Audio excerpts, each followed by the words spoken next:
Je vous préviens, résister provoquera votre mort. Va te faire huiler!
Et bonjour à tous, bienvenue dans cette nouvelle vidéo. Après Starship Troopers de Paul Verhoeven, je tenais absolument à vous donner mon avis sur un autre des grands films du monsieur. On rappelle Paul Verhoeven, un des réalisateurs les plus importants du monde, que moi je préfère principalement quand même pour ses œuvres américaine, évidemment en premier lieu, comme je l'ai dit, Total Recall et Starship Troopers que j'ai traité, et aussi donc Robocop dont je vais vous parler aujourd'hui. Donc Robocop, réalisé en 1987, l'année de ma naissance, qui est un film, un des films mythiques, un des grands films mythiques de mon enfance, et qui correspond effectivement, encore une fois, à toute une vague de films que je me suis bouffé, avec un héros justicier, redresseur de tort, mais avec une dimension, encore une fois, supplémentaire quand on découvre l'œuvre, quand on est un peu plus âgé. C'est vrai que quand je l'ai pris gamin, c'était simplement mon héros, un de mes héros d'enfance, et puis quand j'ai commencé à vieillir un peu, évidemment, le film est beaucoup plus profond. On est encore dans une espèce de société futuriste, très corporatiste, où la police est carrément contrôlée par des corporations, en fait, par des cartels, en fait, de production qui sont voilà, c'est la privatisation un peu de tous les des services, en fait, sociaux, ou des services de citoyens, on va dire, voilà, des fonctionnaires, etc. Donc tout devient en fait privé, tout est privatisé, etc.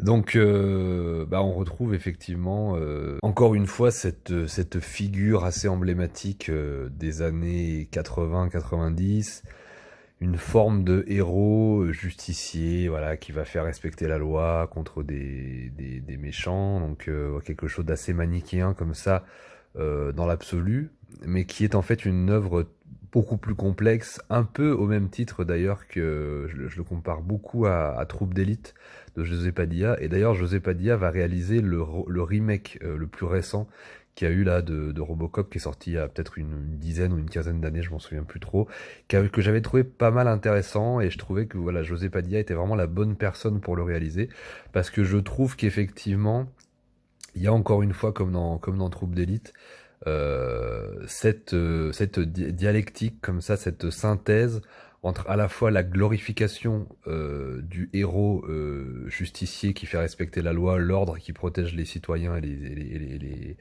le peuple, en fait, et en même temps cette critique acerbe, évidemment des voyous, hein, mais aussi des voyous du haut, ce qu'on appelle les racailles du haut et les racailles du bas. Je l'avais un peu expliqué dans Troupe d'élite, c'est-à-dire qu'en fait, on comprend en fait dans Robocop finalement que les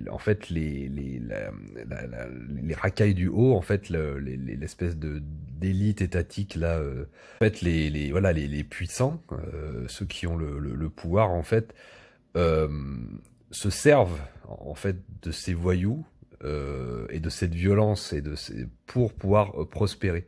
Et c'est toute une espèce de jeu comme ça qui est très intéressante, qui sera vraiment voilà, qui est très bien expliqué dans Troupe d'élite, c'est-à-dire que effectivement les gens de la rue, le peuple a besoin d'être protégé, on a besoin d'un certain ordre, on a besoin de certains héros qui rétablissent la justice, mais en même temps le système est bloqué en fait par le haut, puisque en fait le système se sert aussi de ces voyous pour et font même parfois même monter ou laissent faire un peu ces voyous pour pouvoir en fait tirer les marrons du feu et contrôler la situation. Et d'ailleurs, c'est très intéressant dans les directives de Robocop. Il y a vraiment la directive 1, c'est protéger les innocents, arrêter les criminels, ça c'est la 2. Et puis je crois que la 3, c'est faire respecter la loi.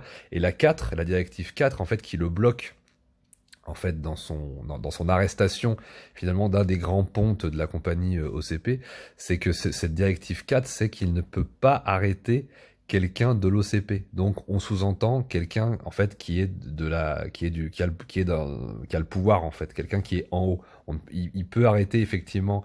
Donc en fait c'est vraiment du théâtre, et c'est ce que le film dénonce, c'est-à-dire qu'en fait oui, c'est un super flic moitié robot, moitié humain qui a une puissance de feu incroyable, hein, c'est Steven Seagal et Schwarzenegger puissance 10 000, mais c'est un théâtre en fait, tout est contrôlé parce qu'en fait il peut effectivement protéger les innocents, faire respecter la loi, mais en dernier recours il ne peut pas arrêter ceux qui contrôlent les manettes, qui eux-mêmes en fait sont les pires fils de pute de la terre. Évidemment il faut se débarrasser des voyous du bas, ça c'est indéniable, mais il faut aussi se débarrasser des voyous du haut, et c'est aussi ce que le film, et c'est en ça qu'il est assez radical et qu'il est assez subversif, c'est que le film dénonce ça, parce que Robocop à un moment donné est coincé dans cette fameuse directive 4, et d'ailleurs qui sera annulée à la fin par le grand patron, mais dans le Robocop 2 justement ce grand patron deviendra le grand méchant enfin un des grands méchants du film, qui contrôle, même si c'est pas le méchant, c'est pas la menace directe et qu'on voit dans la rue, hein, c'est pas le voyou, la racaille qu'on voit dans la rue directement, c'est vraiment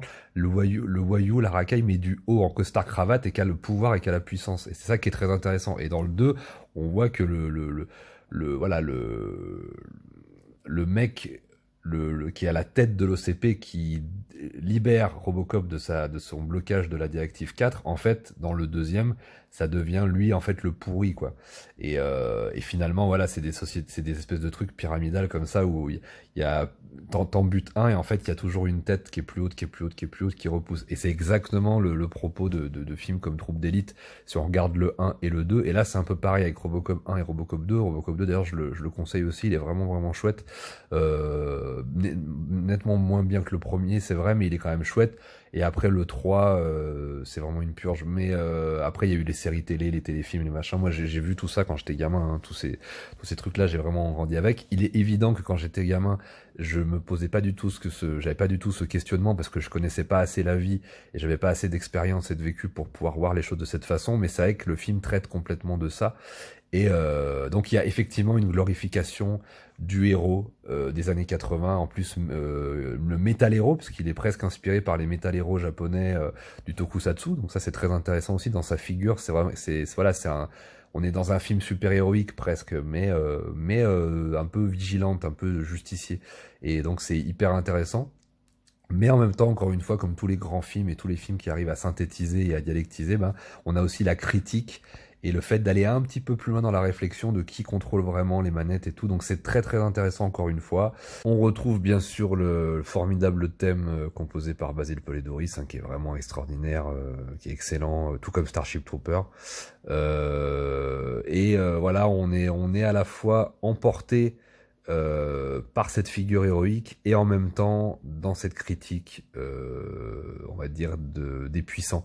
Donc c'est très intéressant, et des corrompus et des lâches et des traîtres, hein, de ceux, encore une fois, qui utilisent toutes les manières pour arriver à leur fin, hein. Ça nous rappelle notre belle République. Et donc voilà, c'est vraiment à la fois, encore une fois, dans l'apologie du héros traditionnel et dans la critique du monde moderne.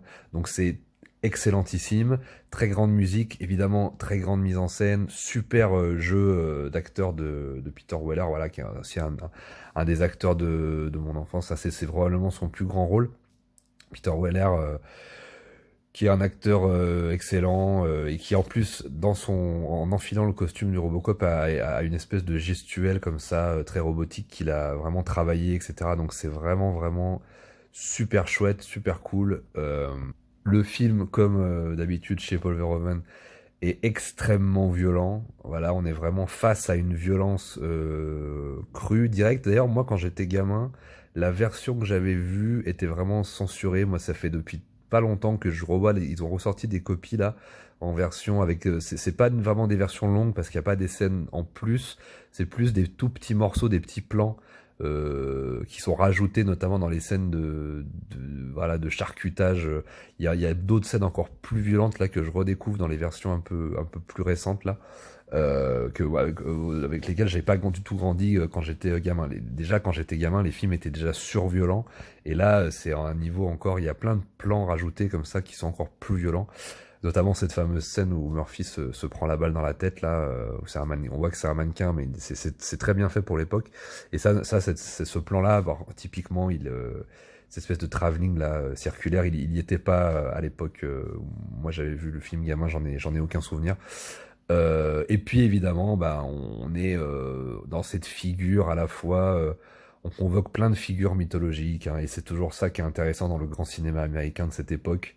Ce qu'il est incapable de faire aujourd'hui, c'est que en fait, à chaque fois, ces films arrivaient à reconvoquer des grandes figures mythologiques. Donc là, on pense évidemment à la figure du Christ, hein, de Murphy qui marche sur l'eau à la fin, la résurrection, puisqu'en fait, c'est quelqu'un qui perd la vie, qui revient, et en plus qui se reconnecte aussi à son humanité. Donc il y a aussi un peu le mythe de Frankenstein, la créature, voilà, le golem qui a perdu son âme et qui redevient aussi humain au fur et à mesure des événements, en se remémorant l'homme qu'il était.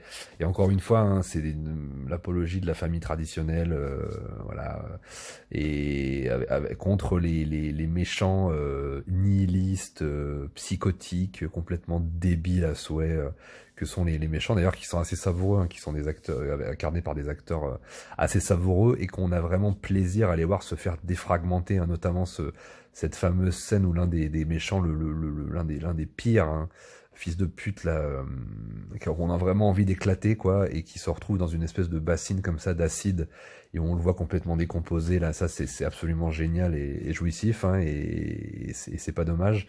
Et puis voilà, où les méchants sont punis systématiquement, y compris en haut lieu.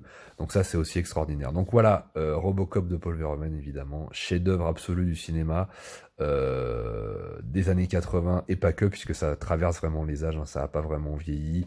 À la fois voilà, porteur des vertus traditionnelles du héros d'antan et critique de l'injustice imposée par les puissants. Une dernière petite chose aussi, je trouve ça très intéressant, la manière dont est dépeint la police aussi dans ce film. Vraiment les flics de terrain, on les dépeint vraiment, voilà, c'est vraiment il y a le côté vraiment prolo, des flics qui même à un moment donné veulent faire la grève, parce que c'est vrai qu'en fait la conséquence de cette espèce de politique malsaine,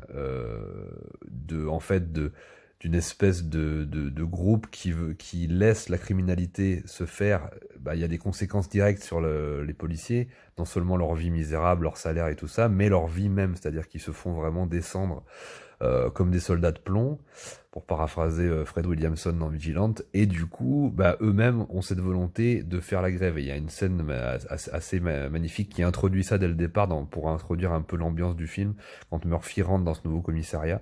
C'est que tout le monde a envie de péter un câble, tous les policiers n'en peuvent plus en fait, et se décident de faire grève comme ça, et le commissaire arrive et leur dit les policiers ne font pas la grève.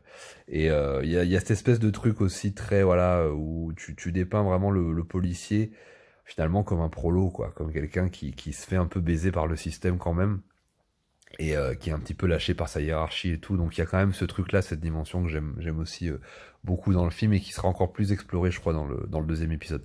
Donc voilà, je vous laisse là-dessus. Soyez des humains, soyez des justiciers, et ne croyez pas tout ce qu'on vous dit. Je vous laisse là-dessus. À bientôt. Alerte à toutes les patrouilles opérant à l'angle de Nash et Grand Avenue. Agression en cours avec tentative de viol. 2 hommes blancs et une femme blanche. Ouais, Ne bougez pas! Ne bougez pas! Lâchez-moi les boutons!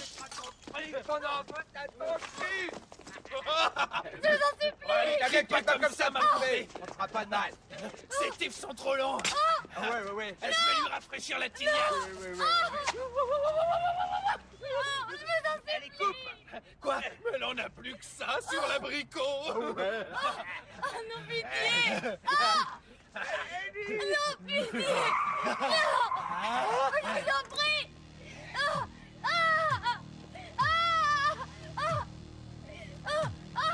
Laissez-moi! Lâchez-la, au nom de la loi, je vous arrête. Hé, toi, je te conseille de dégager. Mon papa, c'est un tueur. Il va la saigner. Hé, je te dis qu'il va la buter. Je vais lui trancher la carotide. Descends pas.